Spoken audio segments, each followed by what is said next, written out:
Welcome back, and welcome back to another video. In this case, Tales from the Past, part 36, which is also the fourth video, where we get to the third chapter and conclusion of The Flash of Two Worlds, aka The Flash 123. So in the previous video / chapter, the following villains of in this case the Golden Age Flash, the Crimson Comet, Jay Garrick. One of them, the Thinker, Isaac Bowen, or the Fiddler. My bad, I butchered the name. The Fiddler, Isaac Bowen, and who decided to steal some jewels at display at the museum, and of course William Defoe, who was also known as Clifford Defoe. I'm terrible with names today. Clifford Defoe decided to steal the Neptune Cup with the power of his helmet, who had some improvements, just like the Fiddler made a better violin and improved his craft, for good or bad sake. And the Shade, aka Richard Swift, decided to, in typical Shade fashion, because he had taste, gain control over a collection of historical curiosities worth millions, because he's that classy. That's why I like the guy. And turns out that they gave both, Jay Garrick and Barry Allen, the Golden Age and the Silver Age Flash, run for their money, which follows by my favorite saying: you have to think fast to be fast, and this is no different.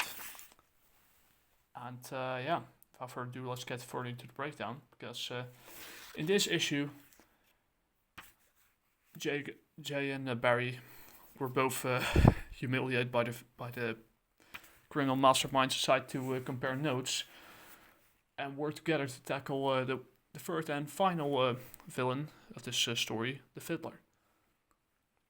And that's not the only thing. The three criminal masterminds, Isaac Bowen, the Shade, Richard Swift, that's the Fiddler, the Shade, Richard Swift, and of course Clifford Defoe, the Thinker, put notes together as well, because they're geniuses, and came to the conclusion there's two Flashes. One of them doesn't belong there. So that's where we are now. So here, that's the wrong page, but it's a nice one to look at either way. Chapter 3. As you see here, it's the Fiddler playing on his violin, causing distractions and stuff, and he moves through Keystone City on his way to the museum with his fiddle car that looks like a giant violin. That's really smart and creative. And but his music / vibration is having good vibrations, and he's giving them the public expectations of what they could expect. And in the meanwhile, he's rolling over Beethoven while causing all kinds of destruction. And the two Flashes are coming, that's what she said, towards a guy who's towards the construction worker, or some poor fellow.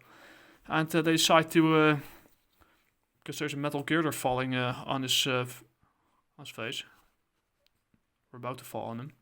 That should have been a splash page. This should have been a splash page. This should have been a splash page as well. But Allah, we have the cover already. And they say, "Help me, Flash! I'm coming." Yeah, too bad they come too fast at times.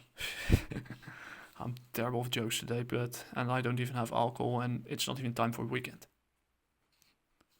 So I'm only drinking Earl Grey tea, and there's nothing in it.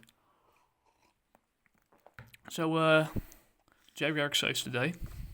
Thank you, Crimson Comet.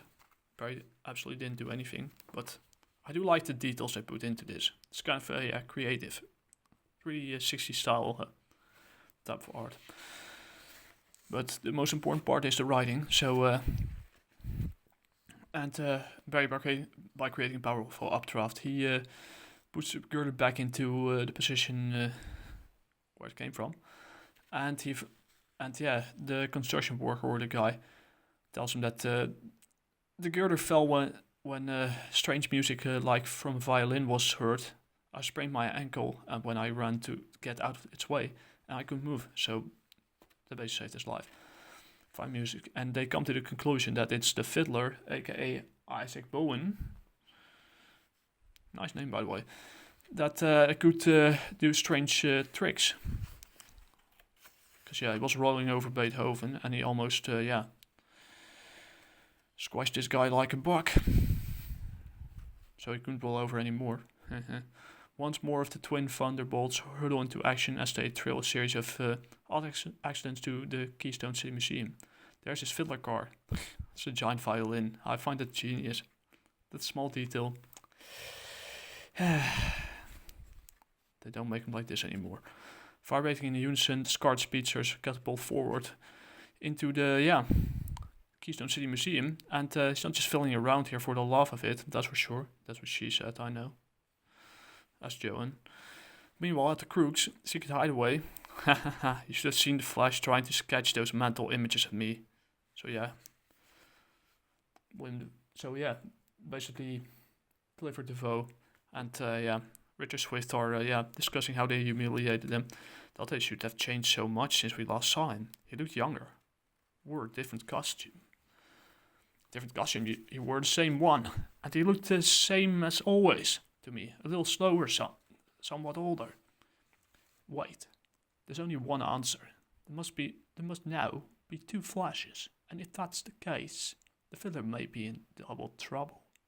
I hope we're not too late. We better set out and once reach the museum before those two Flashes overcome the Fiddler. I hope we're not too late. And shortly they arrive at the Keystone Museum because people who don't know how Richard's powers work, aka the Shade, he has the power to teleport over long and short distances thanks to his connection to the Shadowlands. And they arrive. No sign of trouble, we're in time. Fiddler, there are two Flashes. Come on, let's get out of here. We can't cope with one, but two may be too much for us. Relax, my friends. I can take two Flashes in stride as easily as one. Just watch as I play my violin. So, he turned him into, dancing puppets. And, they're under some spell for music. Genius. That's a genius. That's why I like these types of villains. They're not used a lot, but when they're used, they just make it count. Think fast to be fast. By Oedipus, they're not only dancing, they're actually stealing the jewels for you. So he makes them commit crimes thanks to the frequency of sound. Man, should put the Beach Boys in there. I've been listening too much Beach Boys and Electric Light Orchestra and Moody Blues, so don't blame me for making those references. Helpless before the overpowering music, the twin thunderbolts fill their hands with prized objects and bring to the Fiddler. See, they're powerless to resist my musical commands. I like these types of villains, really. Smart writing here. Enough of this. I have the prize jewels, and we have taught both Flashes our power. To make certain they don't bother us for a while, I'll freeze them solid for 24 hours. And it happened. Saints of his music float around for both Flashes go rigid. That will hold them. Now let's get out of here. But as the Fiddler and his cohorts turn to leave the museum, the music was her first love, but all good songs must come to an end eventually. Or symphony, or every string must reach its end. So you aren't going anywhere. They're free. I better give them a heavier dose. You're really in the dark now. as the old Flash races past the Shade, he sends him whirling like in a freaking whirlwind. You're really in the dark now, Shade. You're spinning so fast you can't see a thing. That's as fast as the eye could see. And Barry Allen simultaneously grabs Fiddler's hand and moves so swiftly that this might be the first musical handcuffs in the history of crime. So he uses the strings of the violin to he uses the violin and strings him. But he uses it as some handcuffs to trap him. And working as one, 4 hands disassemble the thinking cap of William Defoe. Yay! Or Clifford Defoe. I always butcher the name. Clifford Defoe. And the thinker, and before he can gather his wits for a single thought. And a few minutes later, they're being booked at the local police station. And he still doesn't understand how he overcame the Fiddler. Isaac Bowen doesn't understand how he overcame the fiddle. And J. Garrick explains that he made a mistake. They were forced to obey him, but he neglected the order as not to try and escape. To obey him. And that's exactly what he did. And when they pick those tiny gems, they place them in their ears rather than discard them. When they set them to bring the larger jewels. And though we could still hear the gems distort the pitch of your music just enough so that it no longer had any effect on them. Which is absolutely genius. And later at the spot at Keystone City, they meet at the place where Barry arrived on Earth 2. After he vibrated at the same frequency. And he tells him that it's return to his home. Time to return home. Hope you can visit him someday. Maybe I will, Barry. Now that I've come out of retirement, I think I'll go on being the Flash. And the old Flash, basically, sorry for the quality of the video at the moment. The old Flash watches the new Flash vibrate faster and faster at the same frequency of Earth 1, creating a gap in the space-time continuum to get to the other Earth. So that's how he does it. I must remember so I can visit his Earth sometime. Oh, you will, J. Garrick. You will frequently. And in the next split second, Flash stands at the empty stage of the community center, and Iris and the rest is gone. No wonder. I was on the other Earth for several hours. I better look up for Iris and give her some sort of explanation for my vanishing act. He makes a run for it, towards the Memorial Tower, and the Sports Stadium, Central City Hall, and the Picture News. And gives a half-hearted explanation of what disappearance. That's all you can tell me, Flash, that you took off on the most unusual case. I'm sure our readers would like to hear what happened. Honestly, if they read it in your newspaper, they'd say it was pure fiction. Fourth wall. The only ones who would really believe it would be the readers, Flash Comics. That's why I'm going to look up Gardner Fox, who wrote the original Flash stories, and tell them to him. He can write the whole thing up in a comic book. After that, the story of the Flash of Two Worlds comes to an end. Which brings me to, the final, the plus and the minus, the good, bad, and the ugly. Well, first of all, iconic cover art, where you see the blood, sweat, and tears of 3 different artists who come together to create a masterpiece. And of course, intelligent writing, inclusion of sci-fi elements, physics, and the concept of parallel universe, and how they coexist, how different Earths interact, either through things like vibrating at the same frequency, or in this case through dreams, because dreams in fiction, and some people say even in reality, may be a portal to another world, to another dimension. And an interesting roster as well of some known and lesser known villains, niche villains, basically criminal masterminds, including my personal favorite, who eventually went on a journey from villain through anti-villain to anti-hero through hero, and had mutual respect with the guy on the right, Richard Swift the Shade. So, and even back then he was a classy dude, and That's why I like him a lot. He's a niche villain that they don't use him a lot, but when he's used, he makes it count. Ask, as you could see in some parts of the 90s comics and here in this one. It's not my like I said, it's not my favorite appearance of the guy, but it sure is one. It sure is one. My second favorite appearance. The first one being when he, we'll get to that later. It's when in the comic book where he has to, figure out and prevent Jay Garrick from being killed. So he actually living without an enemy is kind of boring. So yeah. Great team up on both sides, both heroes and villains putting the pieces together. And foreshadowing of what would come. And are there any ugly parts of it? Too few to mention actually. One part, the only weak part is that some of the dialogue is in certain places weak, but at the same time, it's kind of on the weak side, but at the same time, it's not really needed to be stronger because the story already speaks for itself. A little bit of cringy, bit of weaker dialogue didn't hurt it. And now we get to the final score. And I'll be using the bookmark right here because I do some notes from the League of Comics Geeks. 230 people out of 225 liked it with a 4.2 average rating. All of this, accumulate into a 95 out of 100 people liking and enjoying the story if you look at the little circle with the 95 100, and even one guy saying that it was ahead of its time.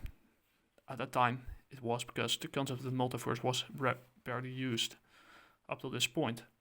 And from what I know, by the way, I'm not familiar with American comics. And they gave it a 95 out of 100 rating.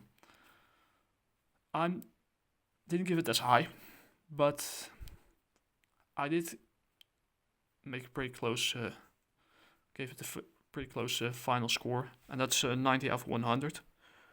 It's a recommend, it's a true classic, even if you don't like superhero comics or if you're not a big fan of The Flash. It is one of those Fazimi comics that classics stories that you need to have read at least once, because it's really iconic for that time. It really fits time period, and it's a great balance between writing and art. Some dialogue could be a little bit weak, but at the same time, like I said, it's not really needed because the story, the writing, the balance is there, and that's about it. So if you like to see me make more videos like this, leave a like, subscribe if you want to. I'm not going to beg you to subscribe, and leave thoughts down in the comments below. And if you'd like to see what I created with my hardworking friend, Jaguar Warrior issue 1 and 2 are available on Global Comics. Issue 1 is also available on thejaguarwarrior.com. And you could get you could read it for free and get the two PDF files for like €2 each or $2 each. You could go to Gumroad for both the digital editions, this with CBR file and the print ready PDFs for €2 each, or a physical edition for like €8 minus the shipping costs. Unfortunately, there's no way to control how the price of the shipping costs because inflation and stuff, and how the world economy is connected to each other. But but if you read it, if you're willing to share it online, that already means the world to me. And that's about it. Next video is going to be a little this video will probably upload on let's say the week of November 21, and it will also be in a quick let's say rundown of Darkhawk, the comic that almost put me to sleep, but I'll leave that here for now. Anyways, it's time to go to bed soon. I hope you enjoyed this review, and I'll see you guys on the next one. Chicos, chicas, dewa matane.